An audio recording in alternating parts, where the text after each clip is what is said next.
Bienvenue dans cette nouvelle revue de moi-même, Raph le Renduc. Cette fois-ci, Triptychon de la gamme Titan Return de classe Titan avec Full Tilt qui est la voiture de classe Deluxe et le Titan Masters Necro.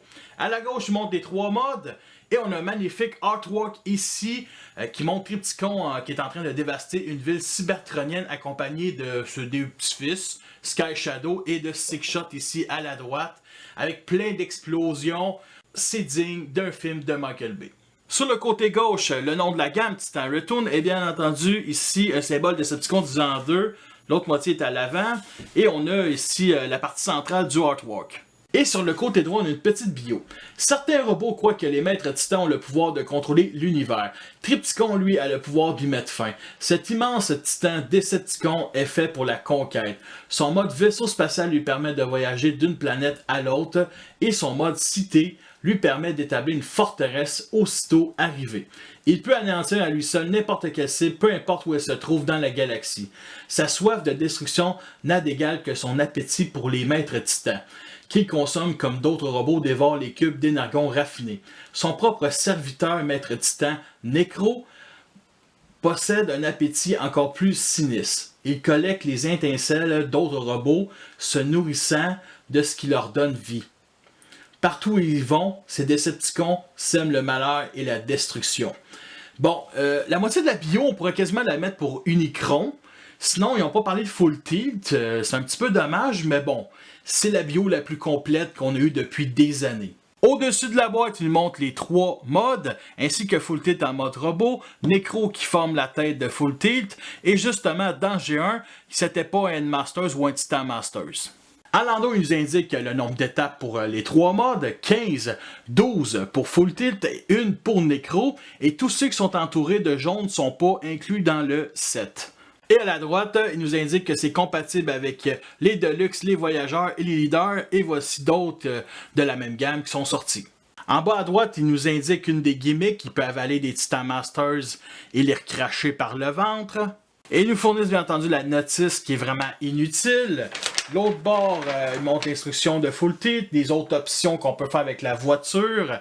Bien entendu, la seule chose qui est vraiment utile, l'endroit pour mettre les stickers. Et ici, on peut connecter les bases, ça va s'appeler Nemesis Command. Je vais vous montrer quelque chose de 10 fois plus intéressant que ça. Voici la planche de stickers qu'il nous fournit avec. Bien entendu, ils ont déjà mis. Je me remercier mon père que depuis 1994, il mis les stickers sur mes Megazords, sur mes Transformers, Metroplex, que lui aussi, il adore faire ça, je l'exploite pas. Puis nous, c'est un baby boomer, peut bien les exploiter, les baby boomers, ils vont tous crever dans une couple d'années. Fait que bref, merci papa. Voici la petite carte qu'il nous fournit avec le même artwork sur la boîte. À l'endos, il y a bien entendu les statistiques. Et vous remarquez que Necro est mis en avant de Full Tilt. Ça devrait être le contraire pourtant. Et il pogne 20 et plus, sûrement illimité, infini. Ici, à part l'intelligence, comme vous pouvez constater, c'est assez spécial. Je vais commencer par le mode base parce que pour moi, il y a une petite histoire à propos des modes et ça, c'est mon point de vue à moi. Alors, Triptychon, avant la guerre sur Cybertron, il était une base, une forteresse. Pendant la guerre, Megatron l'utilise comme vaisseau tank bélier. Je préfère tank bélier, mais on va revenir là-dessus plus tard. Et bien entendu, sur Terre, il devient un genre de tyrannosaure, Mecha-Godzilla gigantesque. Et pour moi, c'est ça la petite histoire. Mais si vous ne connaissez pas le personnage, à toi Shockwave. Avec plaisir, Raph. Triptychon apparaît d'abord dans la G1 à partir de la saison 3. Pour contrer la menace du titan Metroplex, les Decepticons demandèrent aux Constructicons de créer leur propre titan à partir d'une ville humaine. La ville se transforma en un gigantesque dinosaure robotique et tous les habitants prirent la fuite. C'est un monstre qui peut dévorer des véhicules et des morceaux de ville entiers. Triptychon participe par la suite à plusieurs affrontements aux côtés des Decepticons et contre son némésis Metroplex. Il a même essayé de voler la tour Eiffel et ça c'est pas rien. Dans le jeu La guerre pour Cybertron, Optimus Prime envoya Jetfire, Air-Red et Silverbolt pour détruire la station que Megatron utilisait pour faire exploser le vaisseau d'évacuation. Les aérobots découvrirent que la station elle-même était en vie. Ils tentèrent de l'empêcher de se transformer, mais après une lutte acharnée, la station se transforma en un énorme dinosaure robotique. Jetfire détruisit son jetpack et le trio attaqua le Titan durant sa chute, qui fut vaincu au sol par Optimus Prime, Bumblebee et Ironhide. Dans la chute de Cybertron, on apprend que le corps de Triptychon a été récupéré et démantelé par les Decepticons. Lorsque Megatron décida d'aller sur Terre, il lui fallait un vaisseau. Il alla donc rencontrer Soundwave, qui travaillait sur la reconstruction de Triptychon, et lui demanda de changer d'objectif. Megatron n'ayant pas accepté la défaite du dinosaure, il utilisa ses composants pour construire le Nemesis. Soundwave le prévint que vu l'avancée de ses travaux, s'il faisait ça maintenant, il resterait dans cette forme à jamais, ce qui ravit Megatron qui cherchait à punir le Titan. On peut aussi apercevoir Trypticon dans le comic War Within Dark Ages. Lorsque les Autobots se rendirent dans un territoire a priori vide, le géant se réveilla, se transforma et attaqua l'escouade. Allez maintenant, place à la revue. Alors, je vais commencer par parler de l'électronique. Il n'y en a pas comme le G1 et comme Fortress Maximus Titan et bien entendu Metroplex Generation, que tous les deux ont d'électronique. Juste pour dire aussi que c'est pas vraiment utile ce genre d'électronique-là. Il faisait des bruits, des sons, des voix. Mais lui, le G1, il y avait comme deux antennes qui pouvaient pivoter en mode base. En mode vaisseau, il me semble qu'il n'y avait rien, mais il pouvait marcher en mode Mechagodzilla, ce qui était vraiment génial. Et ils ont décidé d'enlever ça et de le vendre au même prix que Fortress Maximus, qui était électronique lui. Il est très screen accurate comme on voit dans l'animé, avec 3 rampes de lancement ici, dont une principale. Un petit point négatif, je trouve qu'il manque un petit peu d'accessoires, comme j'aurais vraiment aimé ça avoir les 2 antennes. Donc il faut les avoir, il faut acheter les stickers d'Hunter Axe, ce que je ne ferai pas. On retrouve un verre flash qui fait très G2. On retrouve un qui est beaucoup plus foncé sur toute la rampe, qui est aussi transparent. On a du blanc crème sur les 2 tours, qu'on retrouve peinturé ici, qui a été l'en-dessous des pieds. On a 2 mauves ici, un sur la rampe qui est assez clair et l'autre un peu plus foncé ici. Sinon, sa couleur principale, c'est le gris foncé, comme vous pouvez constater. Ici, c'est peinturé. Et pour les autres couleurs, on en parlera dans les autres modes, comme le orange translucide qu'on voit mieux en mode Mechagodzilla. Alors, pour les stickers, écoutez, il y en a tellement plus que 150 que je ne vais pas tous vous les montrer.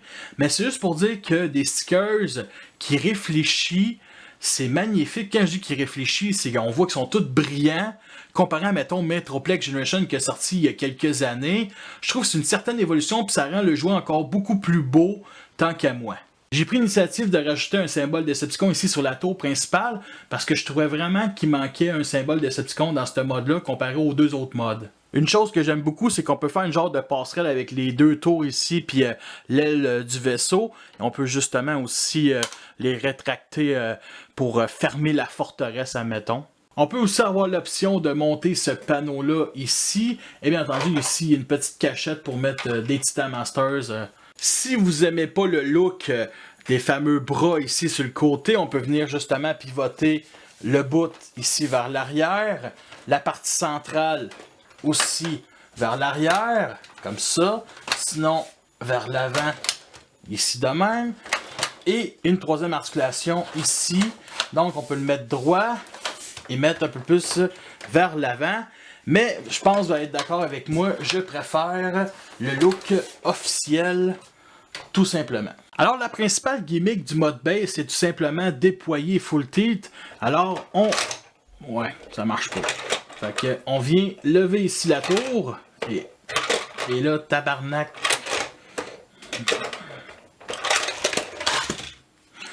Yes, ça marche super bien. Et bien entendu, on peut utiliser aussi un Stunticon de classe de luxe. C'est quand même le plus massif, Breakdown. Alors, vas-y mon... Ouais. On va essayer encore. Merde. Faut vraiment que je le lève d'un coup vraiment sec. Ouais, là, il vient de dégager full T d'alors. Sinon, classe voyageur, Brawl, on va essayer. Let's go, Brawl, let's go. Ça marche pas pantoute. Bon, yes sir, on va essayer. Ah, ça marche pas. Il réussit même pas à passer. Parfait, il réussit même pas à passer. Chaque Titan Masters que vous voyez représente un pack de Titan Masters. Donc, il y en a 21 ici à la droite. Et je comprends aussi celui qui est pas visible, donc lui à l'arrière. Donc, 42 pour toutes les 2 bords. Et il y en a un ici à place centrale où il y a Necro. Donc, 43. Même Forteresse en a pas autant.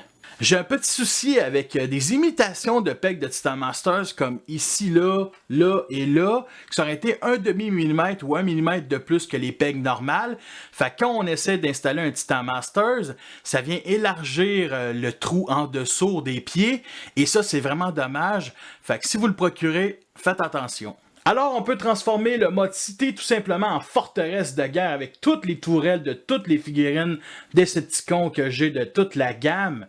Et sérieusement, c'est fantastique, c'est magnifique, tout le monde est là. Alors, voici le point de vue du côté gauche. Au fond, c'est Aperface. Et de la droite, ici, la batterie de missiles de Sunwave. Et au fond, c'est Overbold. Alors, si vous connaissez les fameux combineurs de la gamme Combiner Wars, vous savez qu'on doit acheter des fameux kits Perfect Effect qui donnent des pieds beaucoup plus gros puis des mains beaucoup plus squelettiques, beaucoup plus intéressants. Alors, j'ai décidé de fusionner les fameux pieds point flank d'Hasbro, ceux qui sont destinés surtout aux Autobots, et les violets, ceux qui sont destinés aux Decepticons. Et j'ai décidé de tout mélanger ça pour faire des batteries de DCA parce que moi, j'adore les DCA. Fait qu'à l'extrémité gauche, on a 3 pieds point flank destinés aux Autobots. Celle du milieu avec le kit Perfect Effect, c'est ma préférée. Et à la droite, c'est juste un pied point flank où on ouvre la main et on peut venir assigner un Titan Masters. Voici ma tour radar en mode base. Donc la pièce centrale au milieu, c'est le pied point flank de Dragster Combiner Wars. En haut, il y a un trou 5 mm, c'est là que j'ai pu mettre cette partie grise-là, qui a été une pièce de jouet Power Rangers de mon enfance. C'est un radar avec double canon, fait que why not? Et sur chaque bord, j'ai rajouté les points du kit Perfect Effect destiné à Manazar et j'ai levé les pouces pour vraiment avoir un look cybertronien. Et bien entendu, ça peut se pivoter 60 degrés, mais c'est sur un peg de Titan Masters, donc ça se déploie facilement, mais bon, ça peut tourner et j'adore ce look-là. Alors, tout comme Forteresse Maximus, il y a des connexions pour les bases de classe leader. Il y en a 4 en tout, 2 sur chaque bord.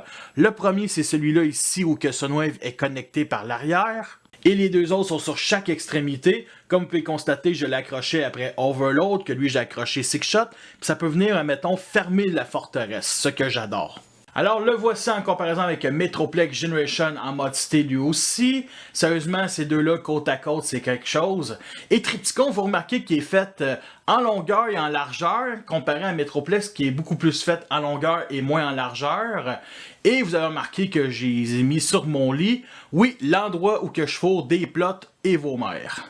Hasbro appelle ça le Nemesis Command, moi je vais appeler ça le nouveau Chaos tout simplement. Fait que voici Triptychon avec toutes les Decepticons de la gamme Titan Return en fan mode base à part Overload ici.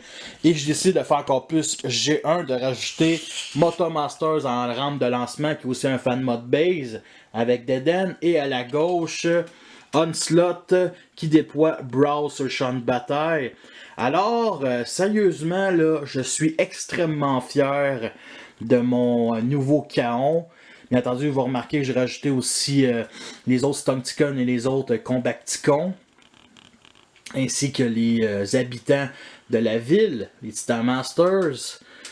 Fait que, sérieusement, si les Autobots décident d'attaquer cette position-là, les Decepticons vont bien les recevoir. Et vous remarquez aussi que j'ai rajouté aussi le fameux canon, on va dire, avec les pieds de Warburton qui fait une excellente artillerie. Et bien entendu, des rampes de lancement aériens pour Blast-Off et Vortex. Ici, une petite piste d'atterrissage, un héliport plutôt. Et ici, Dragstrip qui s'éjecte d'Overload. Et ici, bien entendu, le Galvatron qui forme la tour principale. J'adore ça. Sérieusement, j'adore vraiment ça. C'est vraiment une réponse à la fameuse ville forteresse Maximus que j'ai faite en revue l'année passée. Et le pire dans tout ça, c'est qu'il faut que je défais ça pour continuer la revue et je veux pas pantoute. C'est magnifique. Nous sommes rendus à la transformation en mode vaisseau. Fait que première étape, on va venir fermer la base, admettons. Fait qu'on va venir pivoter ça ici à l'intérieur. On va mettre les rampes comme ça ici. Et ce qui verrouille les rampes, ce sont bien entendu les pegs de Titan Masters qui fit avec le minuscule trou ici. Donc pour une fois qu'un peg sert à autre chose que mettre des Titan Masters, la rampe en avant, on lève le canon et on rabat ici les 3 tours comme ça. Et on peut aussi étendre les canons ici des tours. Alors pour toute cette partie-là, on va lever les 2 poutres ici, mettre ça sur cet angle-là, lever le gros panneau comme ça, et on va venir rabattre toute cette partie-là ici pour que chaque peg 5 mm soit dans les trous 5 mm. Et ça gosse un peu parce qu'il faut que ça soit égal. Comme ça, parfait. Et on va venir pivoter toute cette partie-là ici vers l'avant. Et vous voyez, c'est un énorme peg-là, ça rentre dans ce trou-là. L'autre côté, c'est la même affaire. On lève les deux poutres, on met ça sur cet angle-là. On lève un gros panneau, on rabat ici. On s'arrange pour que ça soit droit. Parfait. On descend et on vient placer ici. Comme ça. Et nous l'avons enfin en mode vaisseau spatial. Dans les trois modes, c'est le moins intéressant personnellement. Et avez-vous vu ici l'aile, la grosseur de l'aile, ok? C'est tellement petit, même le mode base a des plus grosses ailes que le mode vaisseau lui-même, ok? Fait que pour moi, c'est un tank bélier cybertronien. Decepticon l'utilise pour défoncer les portes de Yakon, par exemple. Au-dessus, à l'avant, vous remarquez le symbole Decepticon. Ici, des genres de moteurs. Le canon qu'on peut pivoter vers le haut comme ça. Ça se déclipse très facilement. Et ici, des phares avant, ce qui me fait vraiment rire. Une chose que j'adore, c'est l'imitation de la tête du tyrannosaure en mode vaisseau, qui aurait été un concept pris du jouet G1, et je mentirais pas que le jouet G1, je le connaissais pas beaucoup, fait que je pensais que c'était vraiment une exclusivité pour ce jouet-là, mais non, ça vient du jouet G1, et honnêtement, c'est une idée qui est géniale. Vous remarquez beaucoup de détails, quelques stickers, et vous remarquez qu'il manque vraiment de peinture, ça fait trop monochrome, surtout sur les armes offensives à l'avant. Et sur le jouet en mode tyrannosaure, il y avait un mécanisme qui pouvait marcher et il y avait des roues sur sa queue pour pas qu'il y ait de difficulté à avancer. C'est là où vient l'expression rouler une queue. Alors c'est ces deux fausses roues-là qui représentent justement les roues, parce que dans le jouet G1, il était là, 2 ici et 2 là. Ça représente bien plus une vis qu'on retrouve ici, mais l'hommage est là. La principale gimmick de ce mode-là, c'est justement on peut venir ouvrir la gueule ici sur cet angle-là, installer Full Teeth à l'intérieur, refermer la gueule et il peut déployer des troupes de cette manière assez rapidement quand il arrive sur le champ de bataille en mode vaisseau. Et cette gimmick-là, le jouet G1 ne l'avait pas. On peut venir installer un Stunkticon ici dans la gueule. Malheureusement, ça ne se ferme pas à cause qu'il est trop long. Fait que c'est vraiment fait pour les petits de luxe ou les classes légendes. Alors, on a d'autres détails ici qui arrêtaient les griffes avant et les griffes latérales du pied du mode tyrannosaure qui vient faire quelque chose comme un semblant de moteur, ce que je déteste pas. Et la passerelle devient cette chose-là avec des détails silver et quelques stickers et 2 pegs de Titan Masters. On peut venir le déployer ici vers l'avant et vous remarquez une genre de route à 2 voies ainsi que le stickers ici qui est écrit Launch. Ce qui permet un déploiement des Titan Masters comme Aperface ou Terrible, ou un classe légende comme Viper, ou un Deluxe comme Misfire, et encore mieux un TIE Fighter. Voici l'intérieur du canon de la tour principale qui remplace le fameux tank du jouet G1.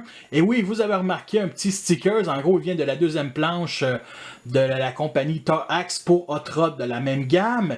Et sérieusement, j'aime beaucoup l'effet, je me suis dit pourquoi pas, vu que la deuxième planche me sert absolument à rien.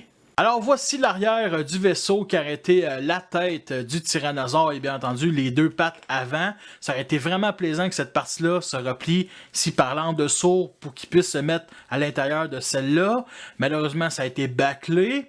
Et bien entendu, la tête de tyrannosaure, une chose qui me dérange un peu, j'aurais vraiment aimé ça que la mâchoire puisse se fermer. Ça aurait pu fermer, admettons, l'arrière du vaisseau. Mais bon, ça montre des canons, donc il peut se défendre. Et sinon, si on pèse sur le Titan Masters ici, ça déploie le canon ici central du nez, donc il peut doublement se défendre. Et oui, vous remarquez, il y a des panneaux ici qui cachent les yeux. On les voit mieux sur cet angle-là, par contre, ils sont pas assez longs. Vous remarquez ici le bout de l'œil. Voici l'en dessous, toute cette partie-là forme le dos et la queue. Il y a 4 roues ici et une à l'avant.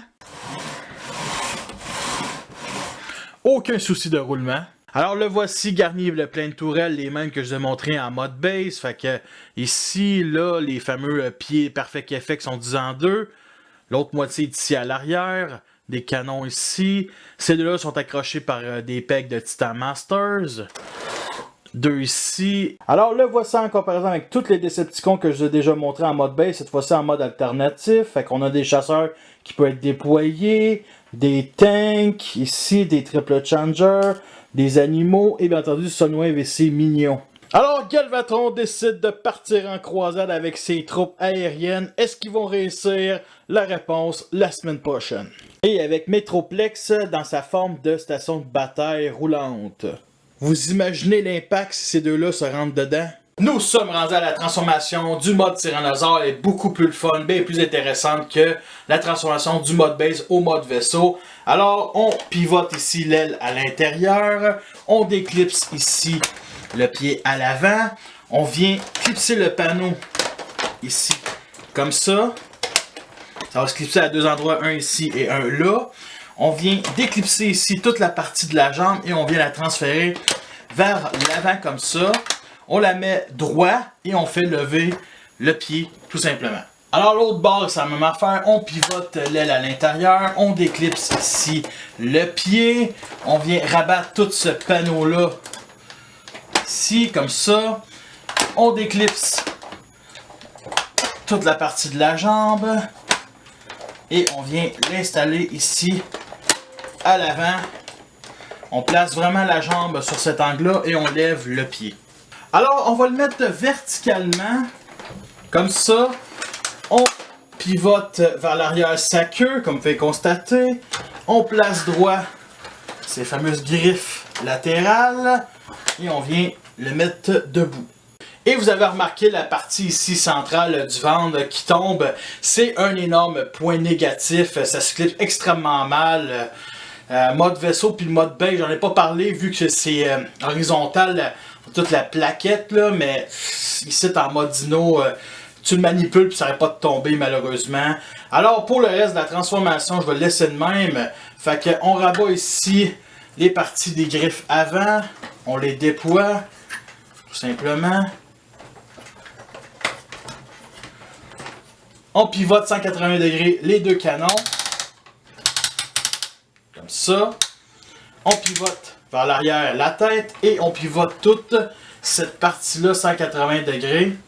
Alors les premiers mots que je vais avoir pour le mode Tyrannosaure ou Mechagodzilla, c'est putain qu'il est génial, ok? C'est vraiment le jouet que je voulais depuis tant d'années. C'est un excellent hommage au jouet G1, puis en plus, il est très screen accurate comme on voit dans l'animé.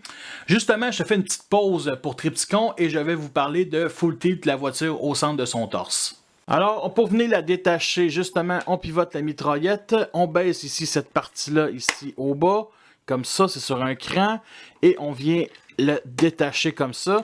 Et ce qui permet de tenir en place, c'est ce petit peg-là ici qui vient s'accrocher dans ce trou-là. Tout comme son maître Trypticon, il garde le même look que le jouet G1, ok? C'est une voiture cybertronienne. Déjà que dans le jeu, il n'y a pas beaucoup de voitures Decepticon. Elle est cybertronienne, donc je l'aime beaucoup. Puis en plus, c'est un véhicule blindé, une voiture blindée, comme vous pouvez constater. Elle me fait penser un peu à la Batmobile, la trilogie de Batman de Christopher Nolan.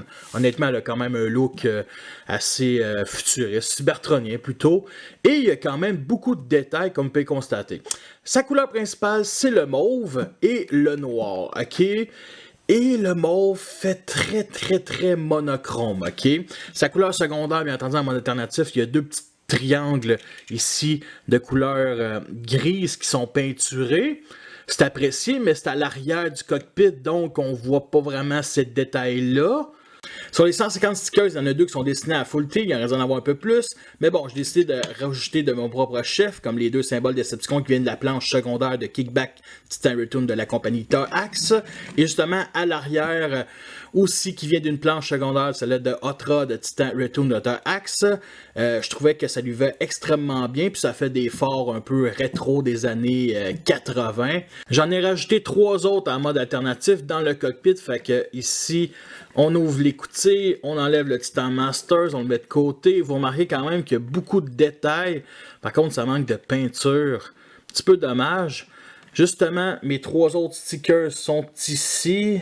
Là, celui que je vous éclaire, c'est comme des points bleus, points orange, des points jaunes. Par contre, les 2 autres sur chaque côté, je peux mieux vous les montrer en déclipsant ici le devant de la voiture. Comme vous pouvez constater, c'est un genre de cadran, puis l'autre c'est un écran. Et vous remarquez que c'est comme coupé ici en haut à gauche et en haut à droite. Et c'est pas moi qui l'ai fait, le sticker il était déjà de même. Donc c'est vraiment idéal pour cette petite place-là. Puis ça embellit la figurine tant qu'à moi. Il y a d'autres détails ici comme sur chaque barre. Par contre, c'est enfoncé dans la voiture. Et c'est inutile de faire ça, ça fait un peu cheap. Sinon, il y a 2 pegs de Titan Masters ici, sur chaque barre. Sinon, j'aime vraiment le look de la voiture. C'est vraiment une voiture qui est vraiment cool, qui est assez badass. Puis une voiture cybertronienne Decepticon, là, sérieusement, là. J'ai des camions Decepticon, là, par exemple, c'est Swindle, Onslow, puis l'autre, Sunwave de Warfare Cybertron, Fall of Cybertron, mais des voitures, là, à part Mirage, Beast Machine, là, j'ai aucune autre voiture cybertronienne Decepticon, puis même à ça, Mirage, Beast Machine, c'est même pas l'univers de G1. Mais bon, c'est une autre histoire. Aucun souci de roulement. Un point négatif, c'est je dirais que l'énorme trou ici en dessous qui est aussi à l'arrière, honnêtement, il n'y a aucune raison que ça soit de même, mais bon, c'est pas plus grave que ça. En plus d'avoir son arme principale qui ressemble à un vaisseau, on a une arme secondaire qui est un fan mode de moi. Fait qu'on écarte l'arrière, on pousse cette partie-là, on la met sur cet angle-là et ça devient une batterie anti-aérienne. Puis honnêtement, je trouve que le résultat est vraiment bien. C'est sûr que ça manque un peu de couleur ici, surtout sur les 4 bouts, là. Mais je trouve que ça fait la job. Puis on peut aussi rajouter le canon principal. Par contre, cette partie-là doit être un peu plus mise sur cet angle-là ou vers l'arrière. Voici le dessous du véhicule, ok? Puis honnêtement, là, il n'y a aucune vraiment grosse partie du robot qui sont apparentes, à part ici que si on ne devine pas que c'est le torse, les abdos puis la fourche, honnêtement, c'est de même qu'un robot doit être caché en mode alternatif. Alors le voici en comparaison avec 2 classes légendes, Blackjack et Scamper, qui est la petite voiture qui nous a fourni avec Metroplex Generation, Dead End Commoner Wars, qui est quand même un gros deluxe, et Sunwave Warfare Cybertron de classe deluxe, qui est un camion cybertronien. Vous voyez mieux la différence de taille sur cet angle-là. Nous sommes rendus à la transformation, elle ne ressemble pas grand chose, elle est digne de classe légende. Fait que on enlève l'arme ainsi que le Titan Masters, on les met de côté, on déclipse ici l'avant, on pivote vers l'extérieur ces panneaux-là, comme ça. Fait que on déclipse ici, voyons, cette partie-là. Fait qu'on déplie les jambes. Ce qui tient, c'est ces petits pegs de Titan Masters ici dans ces petits trous-là. Alors, on remet les panneaux en place ainsi que ces 2 petites parties-là. Comme ça, on les pivote vers le bas. On le met debout. On retrécit ici son pénis, comme ça, et on le clipse. On déclipse ici l'épaule et on descend tout le bras tout en déployant ici la main. L'autre bord, c'est la même affaire, comme ça. On pivote vers l'arrière toute cette partie-là, ce qui va former le backpack. Il n'y a rien qui tient malheureusement. On prend son Titan Masters Necro. Vous remarquez qu'il y a juste 2 couleurs, le mauve et le noir. Pour le prix qu'on paye, c'est quand même Triptychon. On n'a même pas un Titan Masters coloré, malheureusement. Ça me fait vraiment, vraiment, vraiment chier. Sérieusement, c'est vraiment dommage. Vous connaissez les articulations, on peut juste lever ici 90 degrés. Mettre en position assis comme ça. Ou sinon assis de même. Bien entendu, on va le transformer en tête. Et on lui installe à sa place initiale. Et nous l'avons enfin en mode robot. Et il est vraiment très beau. J'aime bien son mode robot, c'est une excellente interprétation du jouet G1. Puis en plus, il a le même look que dans les BD IW. Pour ce qui est des nouvelles couleurs, on retrouve ici 2 plaques d'aération de couleur silver qui est faite en hauteur. Ça fait beaucoup moins monochrome. On retrouve le gris peinturé ici sur les abdos et un logo Decepticon pour les Deceptichnols. On retrouve du silver pour la partie centrale du front. Et là, vous remarquez peut-être pas, mais à la base, il y a comme une petite tache mauve. Honnêtement, ça me fait chier. Elle était là quand je l'ai ouvert de la boîte. Sinon, une visière rouge qui fait vraiment V-Cons ou Cylon de la série Battlestar Galactica. Sinon, la forme du casque me rappelle beaucoup celle de Springer. Et vous remarquez qu'il y a un mode plate comme Optimus Prime. Honnêtement, cette tête-là, elle est bien, mais c'est pas la meilleure de la gamme, ça c'est clair. Sa tronche fait beaucoup tête de drone, on va se le dire. Voici son arme qui nous fournit avec. C'est un excellent hommage à 2 vaisseaux Star Wars, le U-Wing ou le Y-Wing. Il y a même un semblant de cockpit ici au milieu. Donc il y a une vise ici. Sinon l'arrière, ça ressemble à un vaisseau de ce qui est plus normal. C'est sur un peg 5 mm et bien entendu il y a un petit trou pour mettre sur les pegs de Titan Masters. Et honnêtement c'est vraiment le fun qui me donne une arme qu'on n'est pas obligé de mettre un Titan Masters. Mais il semble que l'autre qui fait ça dans la gamme c'est Overload. Pour ce qui est des articulations, vous connaissez les têtes des Titan Masters, c'est sur un mini bas joint. Elle est tellement enfoncée qu'elle ne fait que se pivoter 60 degrés. Pour la partie des bras, fait que les épaules, on peut les mettre sur cet angle-là ou sur celle-là. On peut lever le bras comme ça, pivoter 60 degrés, pivoter ici toute la partie de l'avant-bras et plier le coude 90 degrés vers l'avant. Et pour la main, on peut la rentrer un peu plus à l'intérieur, mais c'est une étape de transformation. Pour les jambes, on peut faire le grand écart comme ça, vers l'avant, vers l'arrière. Pivoter 60 degrés toute la partie de la jambe et plier 90 degrés vers l'arrière. Pour le backpack, on a toute cette partie-là ici qui est quand même assez épais et qui ne s'éclipse pas, donc c'est un petit peu dérangeant. Sinon, j'adore le fait que les jambes à l'arrière, ça soit fermé. C'est tellement rare que ça. Et si vous n'aimez pas l'angle de ces petites pièces-là, on peut les mettre justement comme ça. Mais quand on plie le genou à l'arrière, on remet comme ça, ben ça la met sur cet angle-là. Fait qu'on comprend que c'est idéal à leur place initiale comme ça. Et la stabilité est excellente. Vous remarquez aussi la grosseur des pieds, que ce soit d'en avant, du côté ou à l'arrière, vu que c'est fermé. Vous voyez l'épaisseur aussi d'en dessous, fait que c'est clair qu'il n'y a aucun souci de posabilité. Le voici en comparaison avec Sunwave et Deaden comme Wars, fait qu'il fit très bien avec des Deluxe. Et avec Scamper qui a arrêté son Nemesis, lui il fournissait avec Metroplex Generation. Et justement, ça me dérange pas que lui soit plus petit et que lui soit de classe Deluxe. Voici le genre de pose qu'on peut faire avec cette figurine-là. Nous sommes rendus à la fin de cette mini-revue. Oui, une revue dans une revue. Puis honnêtement, si cette figurine-là se vendrait à part parce que justement, c'est 20$ à peu près le prix initial d'un Deluxe, ça vaudrait pas 20$, ok? Ça vaudrait peut-être entre 10 et 15. Tu sais, ça reste quand même une belle figurine, mais bon, c'est pas la figurine qui va venir révolutionner la gamme, ça c'est certain. Et on le remet ici au centre en mode alternatif, comme ça. Alors revenons à nos moutons, plutôt notre Mechagodzilla préféré. Alors, il n'y a aucune nouvelle couleur, par contre il y en a d'autres qui sont beaucoup plus visibles. Comme le jaune peinturé ici. Justement, il y a un stickers qui passe de couleur de jaune à orange jusqu'à rouge. Honnêtement, c'est magnifique. Justement, il y a un rond orange translucide ici, qu'on peut voir à travers une genre de pièce que je vais vous montrer mieux de même en ouvrant ici toute la jambe. Fait que vous remarquez qu'il y a un genre de moteur cybertronien pour avancer les jambes de couleur silver. Honnêtement, c'est magnifique. Puis c'est un détail qui n'est pas trop apparent vraiment en mode dinosaure. Sinon, on peut mieux le voir sous le mode base. Sinon, sur le pied, tu as un sticker écrit 86 qui est arrêté l'année que le jouet G1 a été produit et qui est aussi l'année de la 3e saison de G1. Alors, sur le devant du pied, vous remarquez que c'est de couleur silver. Sinon, il y a un sticker ici. Sinon, il y a deux phares. T'en as quelques-uns ici sur les jambes, comme il y en a deux ici sur chaque bord. Un ici, un là. Il y en a d'autres ici. Il y en a un ici qu'on voit mal, que vous voyez mieux ici. Donc, je vais juste monter un petit peu la caméra. Là, je vous remonte sur le torse, admettons. Il y a d'autres phares ici. Ça me fait encore rire. D'autres ici sur chaque bord. Des petits stickers qui font vraiment rétro aux années 80. Alors, voici le bras. Vous remarquez peut-être pas, mais il y a un sticker ici, un autre ici. Beaucoup de détails. Par contre, ça manque vraiment de peinture. Sinon, il y a un sticker ici qui est inutile.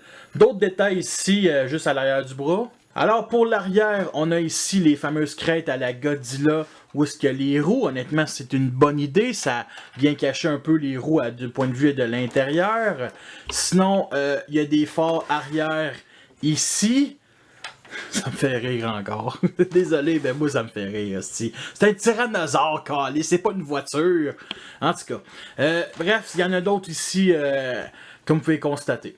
On a un symbole de Decepticon ici, juste au-dessus de l'articulation de la mâchoire. Sinon, un stickers jaune ou plutôt doré pour l'œil qu'on n'est pas obligé de mettre. Sinon, l'arrière, c'est le orange translucide. Un de mes amis l'a pas mis puis il trouve ça aussi beau. Sinon, beaucoup de détails ici à la partie du cou. Ça manque vraiment d'application de peinture. Sinon, j'aime beaucoup, mettons, tous les détails ici sur la tête. Aussi le mélange de gris foncé, de doré ou de jaune et de orange translucide, sans oublier le mauve ici à l'arrière. J'aime vraiment beaucoup. Sinon, on a un peg de Titan Masters ici sur l'oreille. Sinon, tu as ces deux panneaux-là qui servent à cacher les yeux de la tête pour les deux autres modes. Honnêtement, ça aurait dû se replier parce que j'y trouve vraiment de trop. Et à l'arrière de la tête, il y a deux réacteurs. Oui, vous avez compris, il y a deux réacteurs pour sa tête pour mieux qu'il avance en mode tyrannosaure. C'est n'importe quoi, mais j'adore ça. C'est le temps de parler d'armes. Je vais commencer par celle que j'ai déjà montrée en mode vaisseau. Fait que vous remarquez qu'il y a un petit trou pour mettre justement une tête de Titan Masters. Fait qu'on peut mettre celle de Necro ici. C'est vraiment l'emplacement pour mettre la tête pour le mode tyrannosaure. Mais moi, je trouve que dans la voiture, ça fait très bien le travail. Alors, on pèse sur le Titan Masters. Et il nous révèle son arme ultime, super cachette pour donner un coup final à Metroplex. Sinon, sur le côté, vous remarquez, il y a beaucoup de détails, c'est magnifique. Puis en plus, c'est tout de couleur silver. Et du point de vue d'en avant, vous remarquez le canon ici. Sinon, le Titan Masters n'est pas nécessaire pour le déployer. Il y a aussi des canons dans sa gueule, fait que faut ouvrir la mâchoire. Malheureusement, elle ne s'ouvre pas 90 degrés, elle s'ouvre juste sur cet angle-là maximum. Et vous remarquez peut-être pas, mais il y a deux pegs de Titan Masters ici, juste derrière le canon de couleur silver. Et c'est quand même tough, plugger un Titan Masters. Là, ça le fait d'un premier coup, mais des fois, ça se pouvait qu'il se pluguait très mal.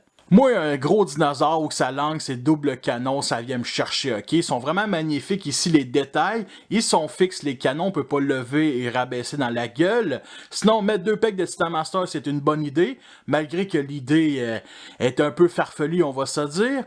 Sinon, il y a les deux tours ici qu'on peut mettre sur plusieurs angles. Et sinon, des canons épaules, un peu comme Prowl, justement. Sinon, on peut venir les rétracter à l'arrière, ici comme ça, en mode passif. On peut même rentrer le bout, tout simplement pour pas que ça pogne dans la queue. Mais je dirais que sont trop mis à l'arrière ici. Comme vous pouvez constater, il y a comme un espace ici. Fait qu'un peu plus vers l'avant, 1 cm ou 2, ça aurait été beaucoup mieux tant qu'à moi. Mais c'est pas un grand point négatif. C'est à peu près ça pour les armes officielles. Sinon, il y en a qui sont beaucoup moins, comme ici le petit calibre qu'on peut juste monter la trappe, peut se défendre. Et sinon, on peut ici monter toute la voiture pour qu'il utilise ici le canon central. Et si vous trouvez qu'il manque d'armes, vous pouvez toujours lui rajouter des tourelles Titan Masters. J'avais oublié de le mentionner, mais il y a un pack de Titan Masters ici. Donc, on peut rajouter une petite tourelle comme ça. Donc, il peut protéger sa queue. Alors, si vous êtes insatisfait, vous pouvez toujours acheter des crashers commandités par la compagnie tiers Perfect Effect. Fait que, on a des Gatling Guns sur épaule, des Gatling Guns sur les bras. Le reste, c'est tous des pieds point flingue d'Hasbro. Fait que, on a d'autres crashers ici qui protègent les genoux, de l'artillerie ici, là. D'autres canons ici au-dessus. Et bien entendu, protéger sa queue avec ce canon-là et les doubles canons sur chaque bord. Alors, la principale gimmick en mode tyrannosaure, c'est qu'il peut manger des Titan Masters à travers sa gorge profonde et il n'y a pas un running gag à faire avec ça. Alors, je vais en prendre un et il m'y sert pour faire un petit clin d'œil à la série Titan Retoon. Fait qu'on le met et il glisse tout seul dans l'estomac. Alors, on monte cette partie-là et on descend la trappe. Et vous remarquez qu'il y a deux compartiments, dont un est rempli de Titan Masters. Et on peut en mettre une vingtaine par compartiment, donc une quarantaine en tout. Et vous avez remarqué qu'il y avait une quarantaine de pegs de Titan Masters en mode base. Est-ce que c'est un hasard? Je ne crois pas. Et vous remarquez aussi plein de stickers en forme de canne de bonbons de Noël. Et un minuscule symbole de Decepticon ici en haut. Et si vous avez des Titan Masters comme Aperface et Terrible, ils peuvent venir s'installer dans les compartiments, c'est vraiment idéal pour ça. Fait que Trypticon peut déployer des troupes sur le champ de bataille en ouvrant son cœur. Pour les articulations, on a ici la tête qui peut lever ici vers l'arrière comme ça. La mâchoire ne s'ouvre que sur cet angle-là comme ça. On a toute la partie ici du cou qui peut pivoter 360 degrés, mais qui est une étape de transformation. Et les canons doivent être mis debout comme ça pour qu'ils puissent se pivoter, sinon ça pogne dans le bras ici. Pour les jambes, on peut les écarter sur cet angle-là. Là, vous entendez un petit bruit, ça veut dire que c'est le maximum qu'on peut faire. Sinon, on peut pivoter toute la jambe 60 degrés comme ça. Oui, il peut le faire. Sinon, au genou, on peut mettre comme ça sur cet angle-là. Sinon, comme ça. Et pour ce qui est des pieds, on a ici, comme ça. Donc, 3 clics vers l'intérieur. Avec toutes les articulations que je viens de vous montrer, on peut le mettre de plusieurs positions, plusieurs angles possibles, comme un vrai dinosaure, comme un vrai tyrannosaure. Avec les jambes droites, c'est la hauteur maximum qu'on peut lui faire. Il y a aussi sur cet angle-là, sinon si Hasbro n'aurait pas fait la queue articulée, ben ça aurait été le mode officiel du dinosaure et honnêtement une chance qu'on n'ait pas fait cette décision-là. Et tu peux aussi rajouter une extension, c'est tout simple, on déplie ici le bout de la rampe, ce qui donne ce look-là et honnêtement sa queue a l'air bien moins épaisse et j'aime vraiment ça. Et finalement on peut le mettre horizontalement qui permet d'avoir une petite course-poursuite à la Jurassic Park. Et ça permet aussi à Galvatron de le rider. Alors pour la comparaison de taille, j'ai mis Triptychon le plus haut possible, donc les jambes droites. Alors le voici avec toutes les Decepticons de la même gamme. J'ai mis aussi Full Tilt à l'avant avec les Deluxe. Alors à la troisième ligne, c'est les classes Leader, la deuxième, les classes Voyageurs. J'ai mis Octane ici, juste à l'avant de lui, pour faire un petit clin d'œil à un épisode G1. Les classes Deluxe à première ligne, sans oublier aussi les classes Légende ici. Et les classes Titan Masters. Et avec mes 3 combineurs Decepticons, à la gauche Dévastateur, au milieu Menazor et à la droite Bruticus, je vais être honnête, Triptychon est trop petit pour ces combineurs-là. Et avec Metroplex Generation, une figurine qui est sortie il y a quelques années, je vous rappelle que c'est son Nemesis. Alors Triptychon, il est un peu plus petit que Metroplex. Il aurait mérité d'avoir au moins 3-4 cm de plus. Ça aurait été beaucoup mieux tant qu'à moi pour vraiment égaliser ces deux titans-là. Parce que avoir ces deux-là dans une collection, là, je m'attendais jamais vraiment à avoir ça un jour. C'est magnifique. Et avec Omega Supreme de la compagnie tiers Planetix. Nous sommes rendus à la fin de cette revue. J'espère que vous l'avez apprécié. Vous avez les pour et les contre. Honnêtement, il n'y a pas énormément de points négatifs, on va se dire. Fait que je vous recommande chaudement. Alors, il faisait partie d'un concours. On avait le choix entre lui, Scorponok Omega Supreme et j'ai voté pour Triptychon parce qu'honnêtement, c'est un rêve depuis que je suis enfant. Omega Supreme, j'en ai déjà un. Et Scorponok est un petit peu moins intéressant. Mais j'ai confiance en Hasbro. Ils vont arriver dans les prochaines années. Merci à Shockwave d'avoir participé à cette revue en donnant une petite bio, c'est très apprécié. Sinon, il y a Deadside qui a fait une revue avec une transformation inversée.